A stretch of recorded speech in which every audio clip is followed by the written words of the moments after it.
Hello, everyone. We are ready for chapter 37 in The Tale of Despero. This one is called A Small Taste. She was asleep and dreaming of her mother, the queen, who was holding out a spoon to her and saying, "Taste this, my sweet pea. Taste this, my darling, and tell me what you think." The princess leaned forward and sipped some soup from the spoon her mother held out to her. "Oh, Mama," she said, "it's wonderful. It's the best soup I have ever eaten." "Yes," said the queen, "it is wonderful, isn't it?" "May I have some more?" said the pea. "I gave you a small taste so that you would not forget," said her mother. "I gave you a small taste so that you would remember." "I want more." But as soon as the princess said this, her mother was gone. She disappeared, and the bowl and the soup spoon disappeared along with her. "Lost things," said the pea. "More lost things." And then she heard her name.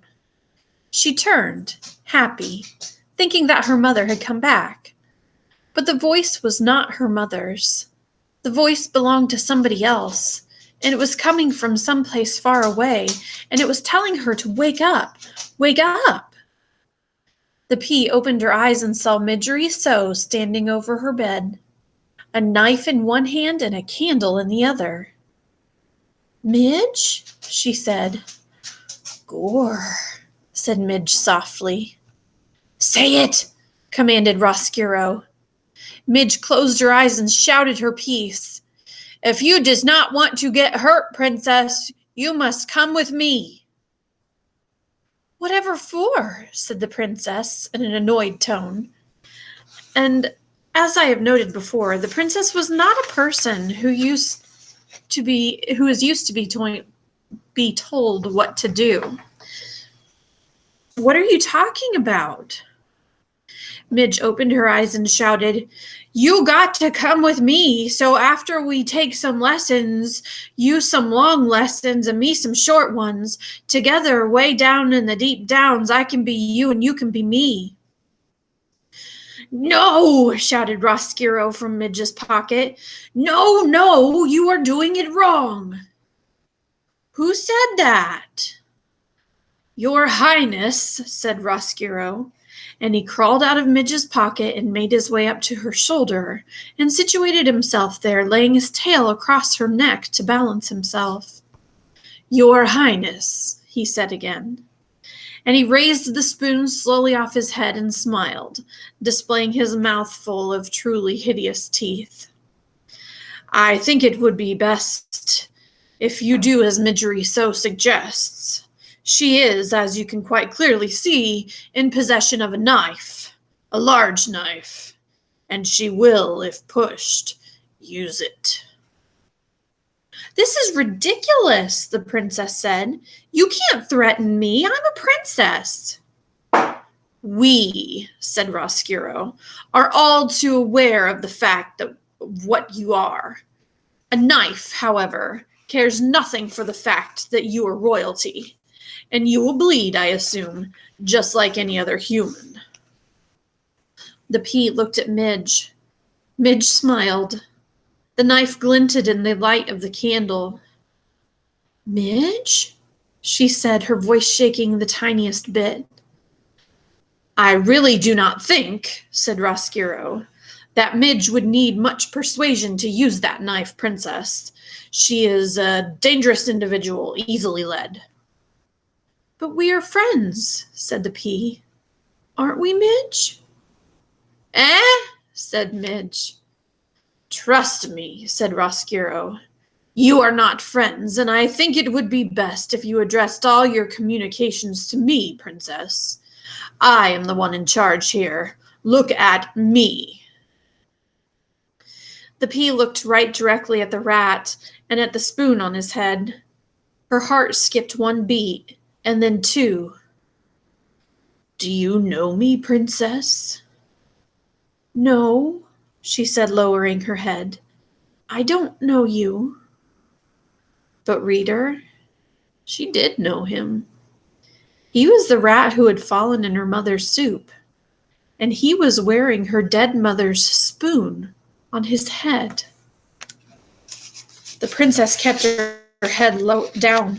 She concentrated on containing the rage that was leaping up inside of her.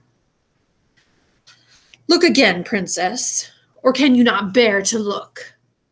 Does it pain your royal sensibilities to let your eyes rest on a rat? I don't know you, she said, and I'm not afraid to look at you. The pea raised her head slowly. Her eyes were defiant. She stared at the rat. Very well, said Roscuro. Have it your way. You do not know me. Nonetheless, you must do as I say, as my friend here has a knife. So get out of bed, princess. We are going on a little journey. I would like it if you dressed in your loveliest gown, the one that you were wearing at a banquet not so long ago.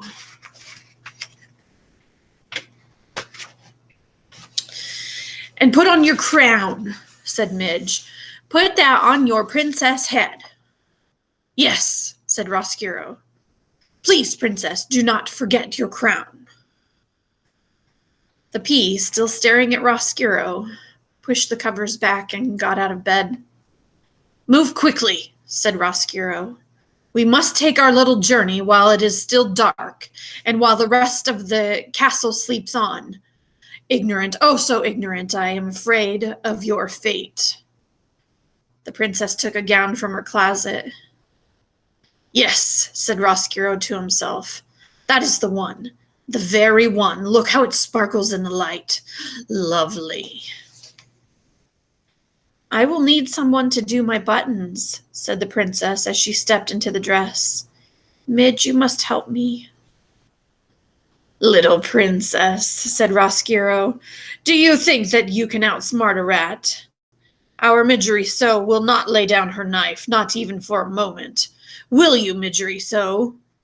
Because that might ruin your chances of becoming a princess, isn't that right? Gore, said Midge. That's right. And so, while Midge held the knife pointed in the direction of the princess, the pea sat and let the rat crawl over her back, doing her buttons up for her, one by one.